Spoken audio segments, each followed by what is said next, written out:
Sprzęt do testu otrzymałem od firmy łowcychin.pl. Nie tak dawno na kanale pojawiła się recenzja konsoli Anbernika oparta o Android. Wspominałem, że jest to przyszłość kieszonsolek i Android jest o wiele bardziej elastyczny w kwestii emulatorów. Nic dziwnego, że Anbernik, idąc za ciosem, wypuścił kolejną konsolę, jednak tym razem zamiast tradycyjnej poziomej konstrukcji mamy design zapożyczony z Game Boya.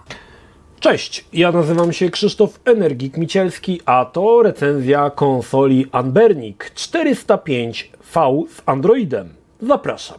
Konsole są dostępne w kilku kolorach, mnie trafiła się przezroczysta. Już biorąc konsolę do ręki widać, że ma słuszną wagę i nie jest to byle co. Całość wykonano z plastiku, ale sprawia on dobre wrażenie, znaczy nie ma wrażenia, że jest to tani chiński plastik, ale coś lepszego. Największą część konsolki zajmuje spory, dotykowy ekran o przekątnej 4 cali i rozdzielczości 640 na 480 pikseli. Poniżej umieszczono na środku przycisk Home, po lewej stronie krzyżak, a po prawej przyciski A, B, X, Y. Poniżej znalazły się dwie gałki analogowe, tutaj zaznaczę, że osoby z wielkimi łapskami mogą mieć problem, bo gałki są umieszczone dość blisko siebie. Jeszcze poniżej przycisk Select i Start. Na górnej krawędzi znalazło się jedynie złącze USB-C służące do zasilania. Na prawej ściance przyciski do zarządzania dźwiękiem oraz włącznik. Po prawej stronie przycisk Reset i gniazdo pamięci microSD. Na dolnej krawędzi mamy jedynie wyjście na słuchawki. Z tyłu umieszczono bumpery R1, R2, L1, L2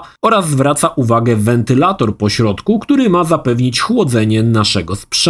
W środku konsoli znajdziemy procesor octa-core Unisoc Tiger z 8 rdzeniami o częstotliwości 2 GHz. Do tego 4 GB pamięci RAM, wbudowaną kartę eMMC z systemem o pojemności 128 GB, Wi-Fi i Bluetooth. Ten pierwszy działający już w częstotliwości 5 GHz. Całość napędzana jest baterią o pojemności 5500 mAh, co według producenta ma starczyć na 9 godzin zabawy. Konsolka działa pod Androidem w wersji 12. Jak pamiętacie z poprzedniego testu podobnej konstrukcji, narzekałem na ekran 640 na 480, który na gry z Androida nadaje się mocno średnio. Tak też jest tutaj. Raczej granie na Androidzie powinniśmy sobie odpuścić z powodu zbyt niskiej rozdzielczości i innego formatu wyświetlanego obrazu. Lepiej skupić się od razu na emulacji. Wspomniałem, że Android jest tutaj dużą zaletą. Dlaczego? Android daje dostęp do automatycznych aktualizacji i ogromnej bazy samych emulatorów, które instalujemy w prosty sposób. To sprawia, że konsolki z Androidem będą zyskiwać na popularności. Z ciekawości sprawdziłem na 3D Marku, jak konsola się sprawdza i jakie ma osiągi. Wynik niestety był dość mizerny. 745 punktów to nawet nie telefon z niskiej półki, ale nie jest to istotne. Najważniejsze, jak poradzi sobie z emulacją. Oczywiście jak przy poprzednich konsolach, emulacja 2D nie ma najmniejszych problemów i tutaj konsola sprawdza się idealnie. Pograłem trochę w Asterixa z emulatorem mamy i muszę przyznać, że w gry typowo pixelartowe gra się doskonale, szczególnie jeśli mają format obrazu 4:3, ale do tego tematu jeszcze za moment wrócę. Przygodę z grami w 3D rozpocząłem od pierwszego PlayStation. Dla potrzeb recenzji umieściłem licznik klatek. Niestety nie zawsze może być on tak wyraźny, bo to zależy od emulatora. Crash Bandicoot 3 śmigał bez zająknięcia. Również Rayman 2 The Great Escape działał idealnie. Gry na PlayStation, jak się można domyśleć, nie są wyzwaniem dla Anbernika, więc na spokojnie każdy tytuł będzie śmigał tak jak powinien. Jak się domyślacie, emulacja gier z Nintendo 64 również nie przysparzała najmniejszych problemów. Nadal lubię odpalić sobie Shadow of the Empire, który działa bez zarzutów, w pełnej prędkości, bez błędów. Drugą grą, jaką sprawdziłem, był Wave Race 64, którego symulacja fal do dziś potrafi zaskoczyć jakością wykonania. Jak się domyślacie, gra śmigała również doskonale. Anbernik do emulacji Nintendo 64 również nadaje się fantastycznie. Czas wytoczyć ciężkie działa. Dreamcast na różnych Anbernikach działał różnie, ale zazwyczaj był to sprzęt, na której konsolki zaczynały dostawać lekkiej zadyszki. Dobrym probierzem prędkości jest Soul Calibur, który na Dreamcastie działał w 60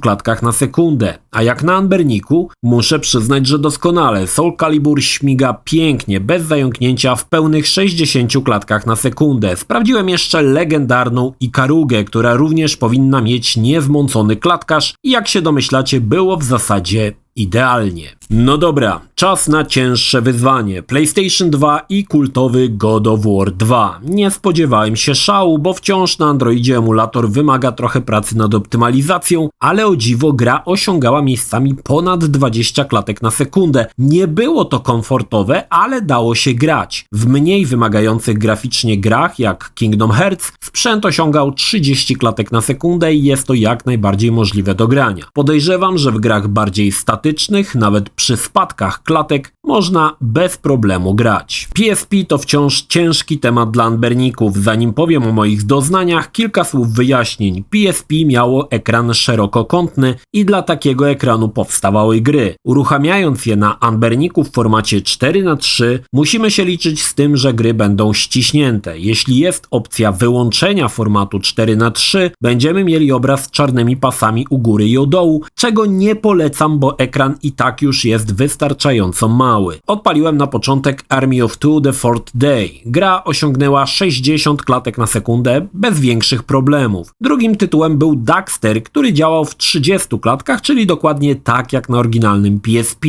Na koniec God of War, który potrafi sprawić kłopoty, ale tutaj o dziwo nie było najmniejszych. 60 klatek na sekundę w miarę stabilnie. Podsumowując, gdyby tylko nie ten ściśnięty obraz, byłoby idealnie. GameCube to też trudny orzech do zgryzienia dla konsolek. Rogue Squadron 2 działał w miarę, ale daleko mu było do komfortowej gry. Jednak tytuły od Factor 5 to zupełnie inna liga. Natomiast Soul Calibur 2 działał w około 40-50 klatkach na sekundę, więc spokojnie dało się w to grać. Jeśli chodzi o emulację GameCube'a, jest w porządku. Nie idealnie, ale całkiem rozsądnie. Na koniec sprawdziłem jeszcze Wii. Ogólnie nie jestem fanem emulacji Wii, bo niektóre gry wymagają Wii-lotów, ale głównie chodziło mi o zerknięcie, jak konsola sobie poradzi. Sprawdziłem Zeldę Twilight Princess, która nie miała najmniejszego problemu, aby wyciągnąć 30 ramek na sekundę. Drugim tytułem było moje ulubione Deadly Creatures. Gra oczywiście nie wygląda tak dobrze jak Zelda, więc nie było problemów z jej odpaleniem. Niestety nie udało mi się jej zmusić do działania ani przez dostępne sterowanie,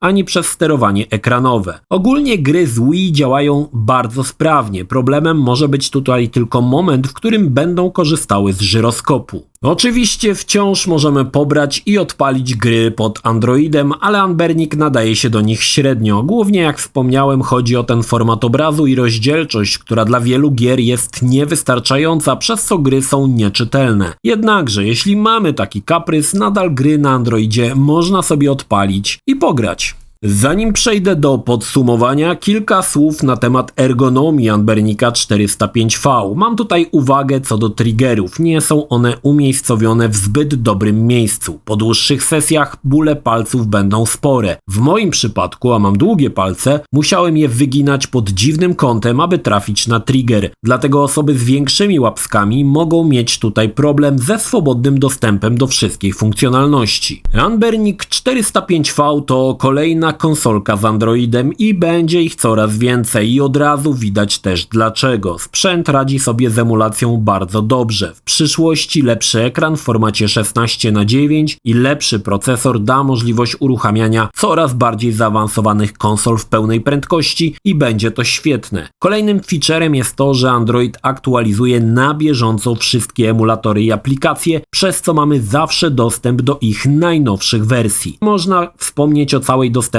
funkcjonalności smartfona, którą również dostajemy. Pytanie, czy wygrywa to z naszym telefonem w kieszeni? I tak, i nie. Konsola jest dokładnie tym, co masz w kieszeni, smartfonem. Różnicą jest to, że mamy tutaj wbudowane grzybki, które w emulowanych grach lepiej się sprawdzają niż klawiatura ekranowa. Owszem, można do telefonu dokupić nakładkę i pewnie będzie to o wiele tańsze niż Anbernik, ale z drugiej strony Anbernik jest, można by powiedzieć, dedykowanym sprzętem do emulacji i to też dla osób mniej ogarniętych w temacie będzie bardzo ważnym pozytywem. Konsole z Androidem to przyszłość. Czy tego chcemy, czy nie? Anbernik zrobił dobrą konstrukcję, która w prosty sposób może mieć poszerzalną funkcjonalność niemal w nieskończoność. Jeśli nadal nie macie w domu kieszonsolki Anbernika, zachęcam do zapoznania się z tym modelem. Jeśli film Ci się podobał, zachęcam do subskrypcji lub wsparcia mojego kanału na portalu patronite.pl. Film o podobnej tematyce znajdziesz tutaj, natomiast z drugiej strony znajdziesz film wygenerowany przez platformę YouTube. Zachęcam również do odwiedzenia moich social mediów, grupy Energikowcy na Facebooku oraz serwera Discord. Linki w opisie.